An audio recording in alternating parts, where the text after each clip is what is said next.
All right, class. What we're going to do today is make tree diagrams and calculate probabilities with it. All right, so here we have a create a sandwich menu, and this is going to be very similar to a project you're going to get. So hint, hint, pay attention.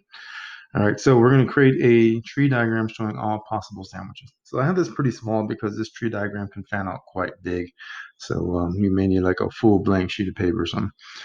All right, so I can literally construct this with cheese first, meat first, and bread first, but let's do it in the order that we make a sandwich. So I'm just going to start with bread.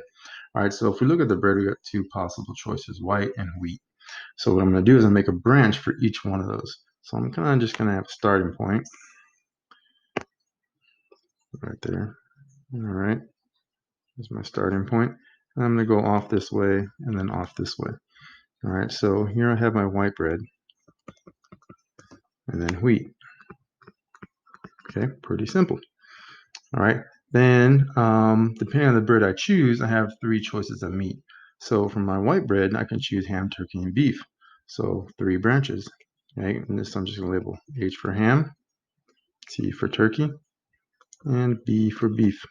And then if I choose wheat bread, I still have the same three choices: ham, turkey, beef. Now, if I choose the bread and then the meat, I have four choices of cheese. All right, now you can see how this is going to quickly expand out here. So from ham, I have four choices: one, two, three, four. Turkey, four choices of cheese: one, two, three, four. And then the beef: one, two, three, and four. And the same here: one, two, three, four. One, two, three, four. And one, two, three, and four. All right, so now I'm just going to label them. I'm just going to go down. Probably use the first letters. So I've got A for American cheese, S for Swiss, P for provolone, and then I have M for Munster. I hope I pronounced that right. So A, S, P, M. Okay.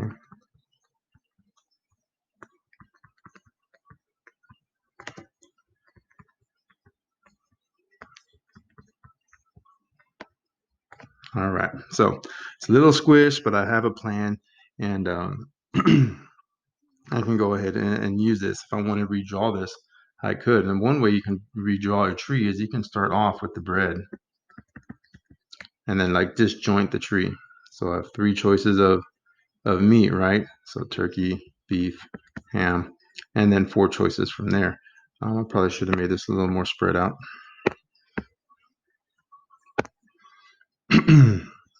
Straight up, straight across, pretty straight down. All right, so beef, turkey, ham.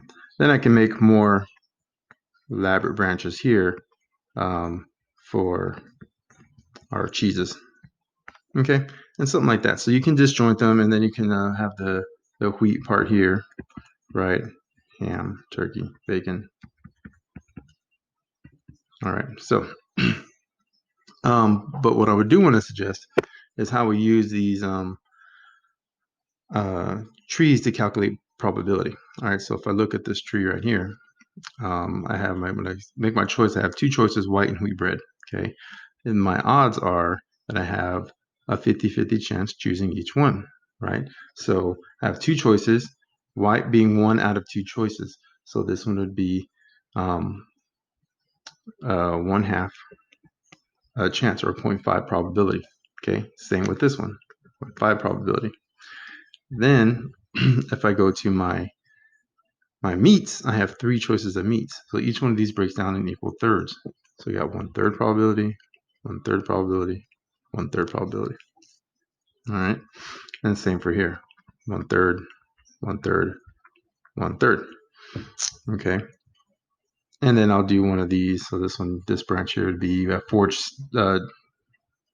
choices of cheese. So each one of these will break into a quarter. 1/4, 1/4. A little hard to write small here. 1/4 and 1/4. All right, so the way you calculate probabilities using a tree diagram, if you're going vertically, okay, you're going to add. and they should add up to 1. So 1/2 plus 1/2 makes 1, a probability of 1. That's the whole amount, okay? If I add up 1/3 plus 1/3 plus 1/3, that equals 1. Remember, probability is either 1 or 0, okay? Now, if I'm going from left to right, I'm going to multiply. All right, so if I choose white meat with ham and American cheese, you multiply across the branches. So here I'm going to have a probability of white bread, okay, ham and American cheese, okay. Well, my probability of choosing white bread is 1/2. Then I'm going to multiply it by my chance of choosing ham out of 3 meats, 1/3, times chance of eating American cheese, which is 1 out of 4. Okay, and that's how probability is done. So across the branches, you multiply. So 1 times 1 times 1 is 1. 2 times 3 is 6. 6 times 4 is 24. So I have 1 out of 24 chance of choosing that combo.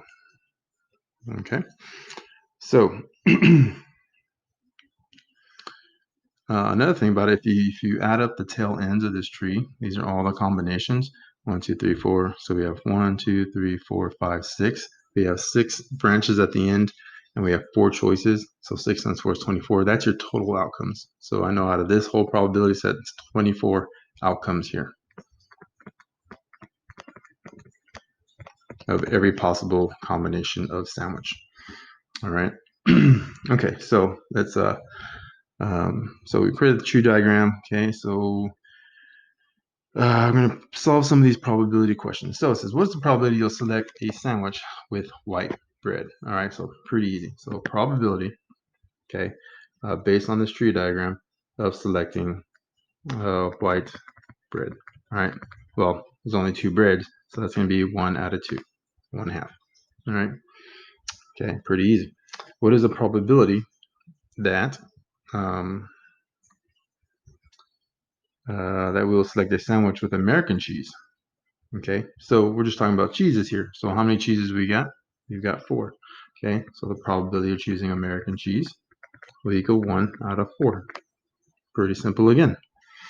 Okay, what's the probability that you'll select a sandwich on wheat bread with ham and any cheese? Oh, that one is a pretty interesting question. So let's write the probability statement. Probability of wheat, choosing ham for the meat, and any cheese. So I'm just going to put cheese. Cheese looks funny. I probably misspelled it.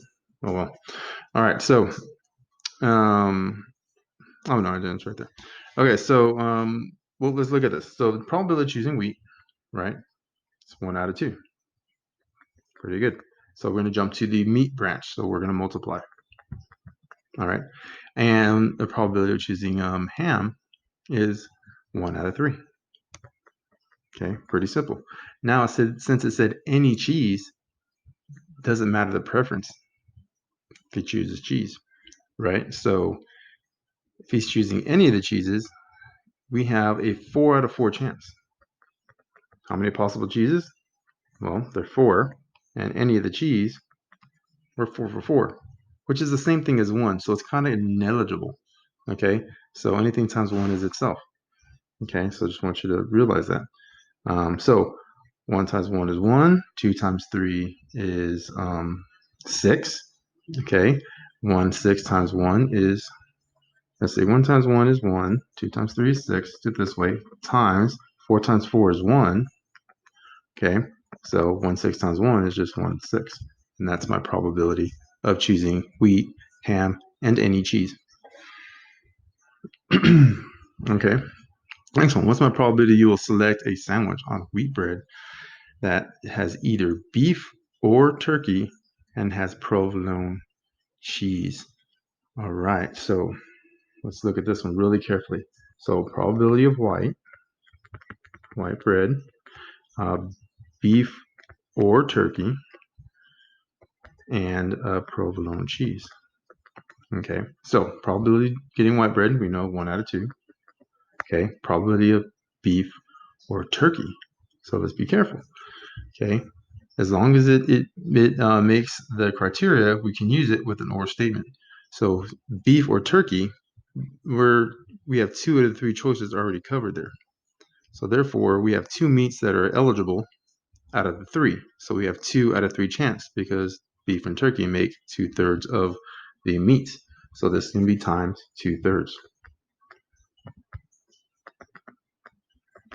All right, and then provolone cheese, which is, I don't know why I put an equals there. Should be multiply. Okay, provolone cheese is 1 out of 4. Okay, multiply across the branches. 1 times 2 is 2. 2 times 1 is 2.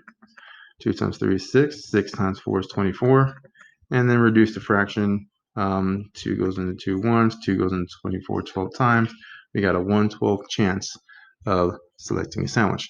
Now, fractions can be a little hard to see if you have a really good chance or not. But what you could do is turn it into a decimal. And this is 0.08. Okay, now how close to 1 is that? Okay, not very close. All I did was divide 1 by 12. Okay, so not a very good chance of getting that combination there. It's pretty close to 0. What is the probability you will select a sandwich with neither beef or Munster cheese? Explain your reason. All right, so that has neither beef or Munster. Okay, so what they're saying is the probability of not Munster cheese or not beef. All right, kind of wrote it backwards. Just do it in the order it said. Not beef or not Munster. So remember that tilde means not. So the opposite of. Okay, so if we look at this, okay, the bread is irrelevant. Okay, so we're choosing, it could be any bread, white or wheat. So it's like multiplying by 1 again, as we demonstrated in number 5.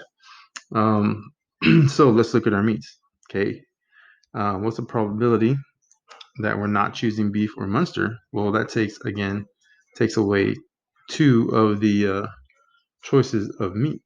All right, so we're going to take 2/3. Okay, we got 2/3 chance of them not choosing that.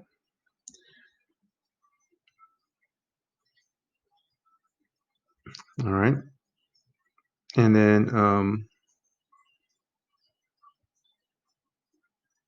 then we have the cheeses of them not choosing Munster cheese, which is going to be 3 cheeses that are eligible. So it's going to be times 3/4. So that was a little sporadic. So let me re-explain. So when we take the probability of not choosing beef, that leaves 2 meats left, turkey and ham. All right, so we have 2/3 of the meats to choose from. And our probability of not choosing Munster meat, that leaves the 3 cheeses left over. Okay, American, Swiss, and provolone. So we got 2/3 times the 3/4. All right, 2 times 3 is 6. 3 times 4 is 12. All right, and then of course 6 divided by 12, that is 1/2. Okay, which is 0.5 probability. Okay, it's a 50-50 either way of getting that combination.